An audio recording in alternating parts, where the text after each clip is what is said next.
Baik, terima kasih. Silakan Pak Sulaiman. Assalamualaikum warahmatullahi wabarakatuh. Salam sejahtera dan selamat pagi. Yang mulia Ketua Majelis Hakim Konstitusi, Ketua dan Majelis Hakim Konstitusi yang mulia.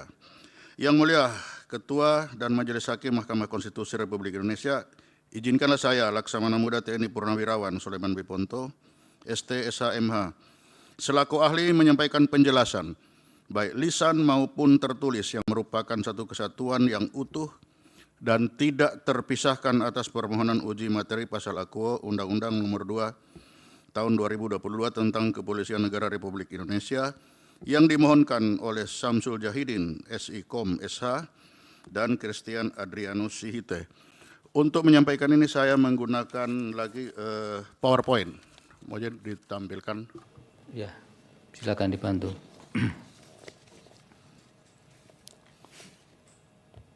Play. Ya.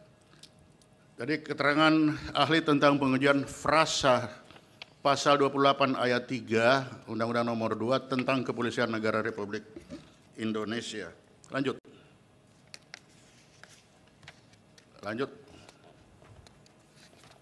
Konsekuensi hukum penugasan. Di sini adalah konsekuensi hukum penugasan di luar struktur. Untuk TNI, pasal sebagai contoh, pasal 47 Undang-Undang 34 2004. TNI aktif harus pensiun atau alih status apabila masuk ke institusi lain selain TNI. Di semua kewenangan sebagai alat negara harus ditinggalkan. Polri, pasal 28 ayat 3. Polri aktif harus pensiun atau alih status apabila masuk ke institusi lain selain Polri. Ketentuan ini berlaku untuk semua penempatan di luar struktur. Lanjut. Permasalahan, ini ada kontradiksi norma. Pasal 28 ayat 3 Undang-Undang Nomor 2 Tahun 2002 berbunyi, anggota Kepolisian Negara Republik Indonesia dapat menduduki jabatan di luar kepolisian setelah mengundurkan diri atau pensiun dari dinas kepolisian. Ketentuan pasal ini jelas dan tegas. Anggota Polri harus mengundurkan diri atau pensiun untuk menduduki jabatan di luar kepolisian. Namun penjelasan pasal ini justru menambahkan frasa atau tidak berdasarkan penugasan dari Kapolri yang menimbulkan konsekuensi berbeda dan membuka celah bagi anggota Polri aktif untuk menduduki jabatan di luar kepolisian tanpa alih status. Lanjut. Problematika frasa dari atau tidak berdasarkan penugasan dari Kapolri. Adanya frasa atau tidak berdasarkan penugasan dari Kapolri dalam regulasi membuka peluang interpretasi yang bermasalah. Frasa ini dapat diartikan bahwa Polri aktif dapat ditempatkan di luar struktur tanpa atau dengan penugasan resmi dari Kapolri. Interpretasi ini bertentangan dengan prinsip dasar bahwa semua penempatan Polri di luar struktur, baik diketahui atau tidak diketahui Kapolri, harus melalui alih status atau pensiun terlebih dahulu. Lanjut. Saya menjelaskan dengan gambar ini. Yang warna ungu ini pasal 30 ayat 3 Undang-Undang Dasar 45 dan pasal 5 Undang-Undang 34 dan pasal 5 ayat 1 Undang Polri. Di sini jelas bahwa TNI dan Polri adalah alat negara. Alat negara. Kemudian warna biru ini. Untuk menuju warna coklat ASN di Undang-Undang TNI jelas alih status. Pasal 47 ayat 1.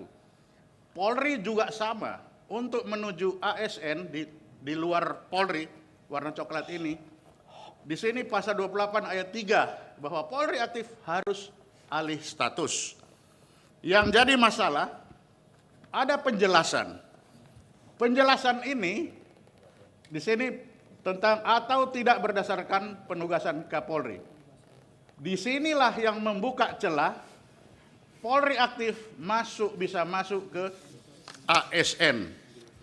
Nah, dari sini muncullah ada 4.351 Polri aktif yang masuk di ASN. Jangan lupa, ketika Polri aktif tidak keluar dari pasal 28 Undang-Undang Nomor 2, Polri ini masih berstatus alat negara.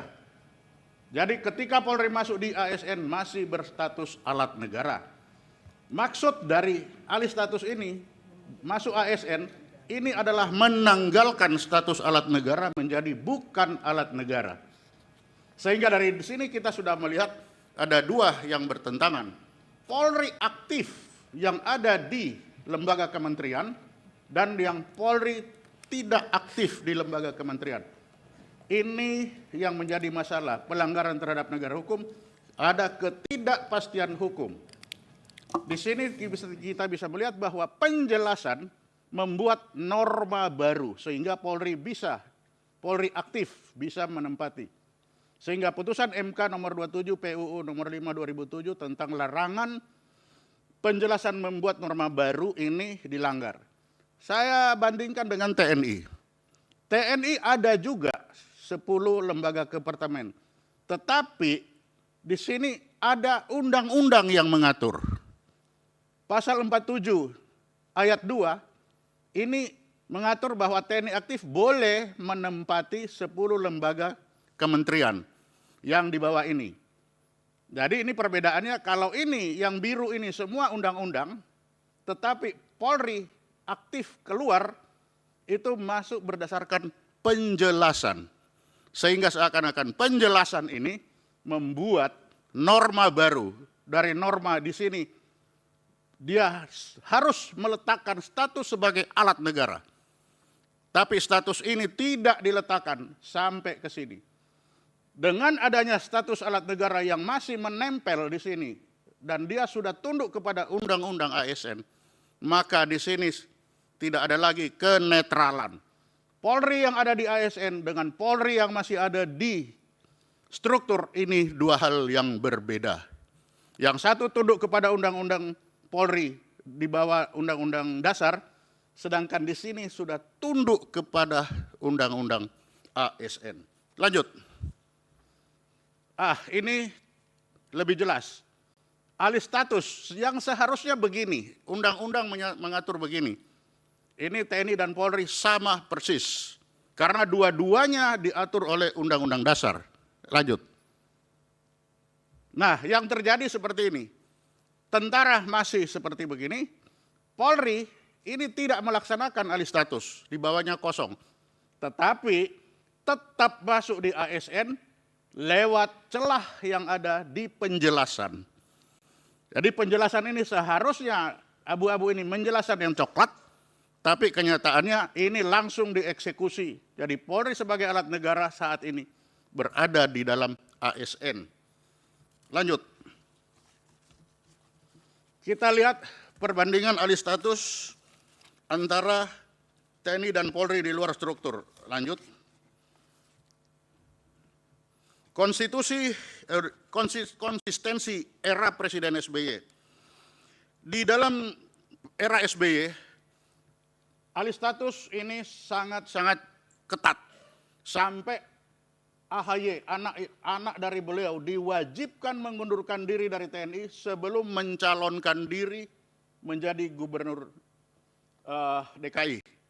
Harus mundur, dan Panglima TNI menyatakan undang-undang adalah Panglima. Sehingga walaupun anak dari presiden ketika keluar dari struktur harus mengundurkan diri, dan itu dilaksanakan. Lanjut. Nah, ketika masuk di era Presiden Jokowi, mulai terjadi penyimpangan. Banyak prajurit TNI aktif tetap menduduki jabatan sipil. Walaupun itu sudah jabatan berada di luar lembaga struktur yang bertentangan nomor undang-undang pasal 47 ini di era Jokowi. Lanjut. Nah, ini saya 2017 mengklaim Panglima harus berhentikan dengan hormat seluruh TNI aktif yang di Bakamla yang di luar struktur. Saya ulangi lagi, Maret 2025, saya masih terus mendengungkan harus laksanakan pasal 47 itu. Panglima harus jalankan. Nah, ini di era Presiden Jokowi. Lanjut. Kita lihat era Presiden Jokowi penyimpangan di Polri. Tadi kita sudah dengar dari DPR juga bahwa Presiden Jokowi minta resiprokal. Bagaimana antara Polri aktif ditugaskan di luar struktur tanpa mengundurkan diri. Padahal ini jelas-jelas bertentangan dengan pasal 28 ayat 3. Lanjut. Nah, Wamenkum jelas menyatakan bahwa Polri masuk ke ASN itu atas permintaan dari Presiden. Ini penyampaian beliau di ruangan ini. Lanjut. Lanjut. Masih tetap sama bahwa pasal 28 dilanggar ini karena ada permintaan dari Presiden Jokowi, termasuk tadi dari DPR kita dengar juga mirip. Lanjut. Kita lihat bagaimana perbedaan ini.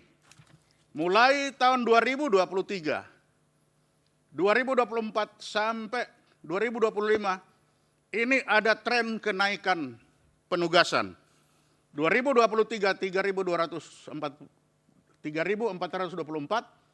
3.822 sampai 2025 ini 4.351 polisi aktif di luar struktur. Jadi ini menunjukkan bahwa kebutuhan ini meningkat terus di luar struktur. Jadi ekspansi peran tanggung jawab kepolisian ini di berbagai sektor memanfaatkan penjelasan pasal 28 ayat 3. Lanjut. Waktunya, Pak. Ya. Ini paradoks. Di satu sisi dinyatakan bahwa Polri masih membutuhkan 359.978 orang, tetapi keluar terus tetap ada. Lanjut. Ini paradoks tadi, lanjut. Ini adalah putusan Mahkamah Konstitusi yang menyatakan bahwa penjelasan undang-undang tidak boleh memuat norma baru. Ada 3, lanjut. Lanjut. Langsung kesimpulan saja. Lanjut. Nanti bisa Kesimpulan. diperdalam melalui tanya jawab. Satu lagi. Nah, kesimpulan. Ketidakpastian hukum. Frasa tidak berdasarkan penugasan dari Kapolri menimbulkan ketidakpastian hukum, membuka dualisme komando dan mengganggu prinsip single command system. Pelanggaran konstitusi. Norma baru ini bertentangan dengan Undang-Undang Dasar 45, khususnya pasal 1 ayat 3 tentang negara hukum, pasal 28 ayat 1 tentang kepastian hukum, dan pasal 28D ayat 3 tentang kesetaraan di hadapan hukum. Ancaman keamanan nasional, norma ini berpotensi mengancam keamanan nasional, netralitas Polri, dan integritas kelembagaan negara. Rekomendasi, mohon Mahkamah Konstitusi perlu menyatakan frasa ini tidak memiliki kekuatan hukum mengikat untuk menjaga integritas sistem ketatanegaraan. Demikian.